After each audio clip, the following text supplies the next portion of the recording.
선생님들 안녕하세요. 한 주간도 잘 지내셨습니까? 오늘 3월 넷째 주 선지학교 시간이 되었습니다.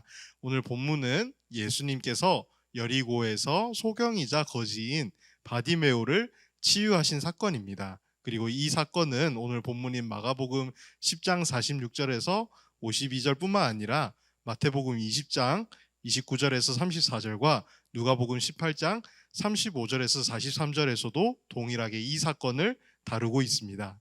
본문의 배경은 예수님께서 여리고에 들리셨다가 다시 제자들과 많은 무리들을 이끌고 여리고를 떠나시던 때였습니다.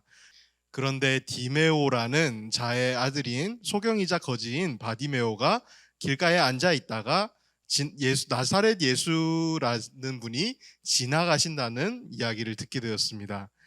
저는 예전에 바디메오가 그냥 사람 이름 그 하나의 이름인 줄 알았는데 바디메오, 디메오의 아들이라는 뜻에서 바디메오라고 불리게 되었습니다. 그래서 이 사람은 이름조차 알려지지 않은, 눈도 뜨지 못하고 구걸을 하면서 살아가는 그런 사람이었습니다. 바디메오는 예수님을 다윗의 자손이라고 자기를 불쌍히 여겨달라면서 간절히 예수님을 부르고 외쳤습니다. 그러자 많은 사람들이 바디메오를 꾸짖었습니다. 그리고 그를 제지했습니다.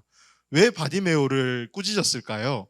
아마 그 사람들은 바디메오가 그냥 구걸하는 사람이기 때문에 예수님께 그저 적선이나 바라고 그러는 줄 알고 그를 제지했을 수 있습니다. 그런데 본문을 보면 꽤 많은 사람들이 가세해서 그를 꾸짖었다는 것을 알 수 있습니다. 이는 예수님께서 예루살렘으로 가시는 길을 그가 지체했다고 그 사람들이 생각해서 이러한 행동을 했던 것 같습니다. 하지만 바디메오는 사람들이 그를 제지하든 꾸짖든 거기에 굴하지 않았습니다. 오히려 그는 더욱더 크게 다윗의 자손 예수여 나를 불쌍히 여기소서 하고 예수님께 계속해서 외쳤습니다. 그가 이렇게 간절히 사람들의 꾸짖음에도 불구하고 그가 이렇게 간절히 외쳤던 이유는 바로 주님이 지나가시던 그때가 자신에게는 일생일대의 마지막 기회라고 생각했을 수 있기 때문입니다. 그의 부르짖음에 예수님께서는 걸음을 멈추시고 바디메오를 불러오라고 말씀하셨습니다. 사람들이 바디메오에게 예수님께서 부르신다고 알리자 바디메오는 그의 겉옷을 버려둔 채 뛰어 일어나서 예수님께 갔습니다. 그런 바디메오에게 예수님께서 이렇게 물어보셨습니다. 내가 내게 무엇을 주길 원하느냐? 그러자 바디메오는 예수님께 보기를 원한다고 간청드렸습니다. 예수님은 그의 간청을 들으시고 내 믿음이 너를 구원하였느니라 라고 말씀하시고 그의 눈을 뜨게 해주셨습니다.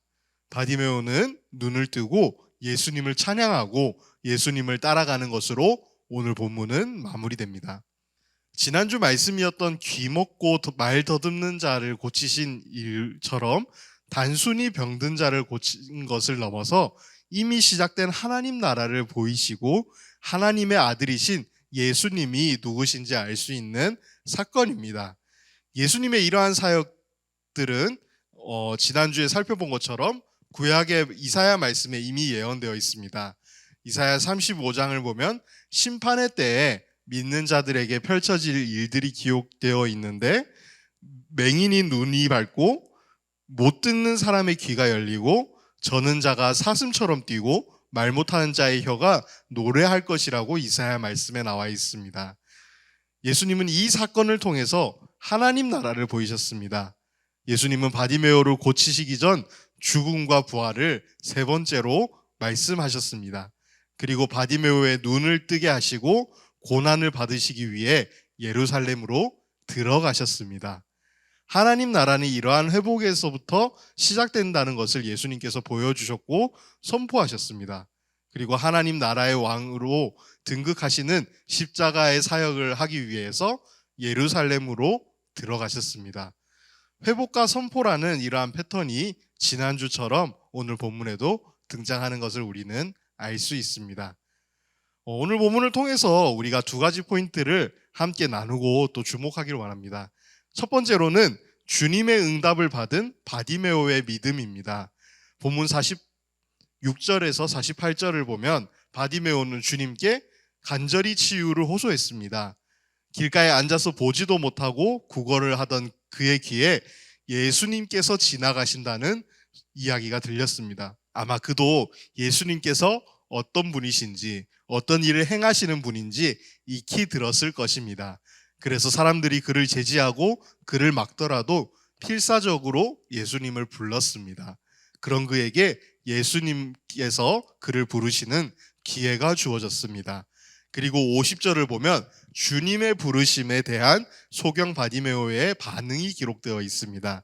그는 겉옷을 내어버리고 뛰어 일어나 주님께 달려갔습니다. 여기서 바디메오는 두 가지 위험을 감수했는데요. 첫 번째로는 겉옷을 버린 일입니다. 그 겉옷은 두꺼운 천으로 짠 옷입니다. 그래서 집 없이 노천에서 생활하는 거지 소경인 바디메오에게 이 겉옷은 그야말로 필수품이었습니다.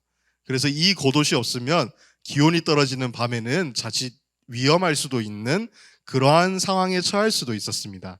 그리고 그가 감수한 두 번째 위험은 뛰어 일어났다는 것입니다. 뛰는 것이 뭐 그렇게 위험할 수 있겠냐고 하겠지만 그는 맹인이었습니다. 그래서 한 걸음 한 걸음을 조심스럽게 짚어서 가야 되는 맹인인데 그는 예수님이 부르신다는 그 이야기를 듣고 뛰어서 일어난 것입니다. 보이지 않아도 예수님에 대한 그러한 간절한 마음이 있었기 때문에, 그러한 믿음이 있었기 때문에 그는 사람들의 꾸짖음과 이러한 위협들을 무릅쓰고 주님께 달려갔습니다. 그런 바디메오에게 예수님께서는 이렇게 말씀하셨습니다. 내 믿음이 너를 구원하였느니라. 우리의 상황을 역전시키고 또 절망을 소망으로 바꾸고 기회가 주어졌을 때 정말 주님이 주시는 성공으로 이끌어줄 수 있는 것은 바로 믿음인 것을 우리가 기억했으면 좋겠습니다. 두 번째로 우리가 주목해야 되는 것은 눈을 뜬 후에 바디메오의 자세입니다. 52절을 보면 주님의 은혜로 눈을 뜬 바디메오의 반응이 나옵니다. 예수께서 이르시되 가라 내 믿음이 너를 구원하였느니라 하시니 그가 곧 보게 되어 예수를 길에서 따르니라. 아멘. 예수님께서 그의 눈을 뜨게 해주시면서 가라 라고 말씀하셨습니다. 이것은 이제 내가 가고 싶은 곳으로 가라는 것입니다. 하지만 눈을 뜨게 된 그의 반응은 다른 하고 싶은 것을 하러 가는 것이 아니라 자신의 욕심을 채우러 가는 것이 아니라 주님을 따라간 것입니다. 그는 육체의 눈만 뜬 것이 아니라 영적인 눈도 뜨게 된 것입니다. 예수님께서 그의 눈을 고치심은 바디메오가 눈에 새롭게 보이게 될 정욕을 따라가라고 예수님께서 눈을 뜨게 해주신 것이 아닙니다. 주님을 보고 주님을 온전히 섬기는 제자가 되라고 그에게 눈을 뜨게 해주신 것입니다. 우리들 역시도 세상의 정욕을 쫓아 살면 아무것도 볼 수 없는 맹인과 다름이 없을 것입니다.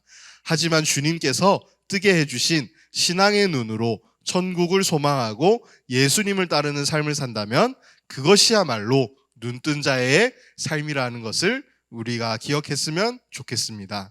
오늘 바디메오의 이 이야기를 통해서 아이들과 함께 말씀을 나누고 공과를 하실 때 그 바디메오의 간절했던 그 믿음과 그리고 예수님께서 눈을 뜨게 해주셨을 때 다른 것을 쫓아가지 않고 예수님을 따라갔던 제자의 삶을 사는 영적인 눈을 뜨게 되었다는 사실을 아이들에게 가르쳐 주셨으면 좋겠습니다. 우리 오늘 말씀을 기억하면서 같이 기도하고 마무리하겠습니다. 하나님 아버지 감사합니다. 봄날을 주셔서 이렇게 따뜻한 날씨 가운데 또 우리가 함께 말씀을 나누고 유아부 예배를 사모하게 하심을 감사드립니다. 바디메오가 아무것도 볼 수 없고 정말 구걸로 연명할 수밖에 없는 삶을 살았지만 주님을 만나고 주님의 믿음으로 그의 삶이 역전되었던 것처럼 오늘 우리들에게 그러한 믿음을 허락하여 주시고 주님을 믿음으로 따라갈 수 있는 우리들 되게 하여 주시옵소서.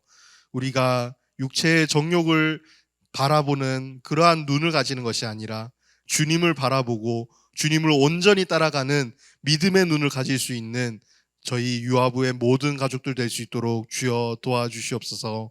예수님 이름으로 기도드립니다. 아멘.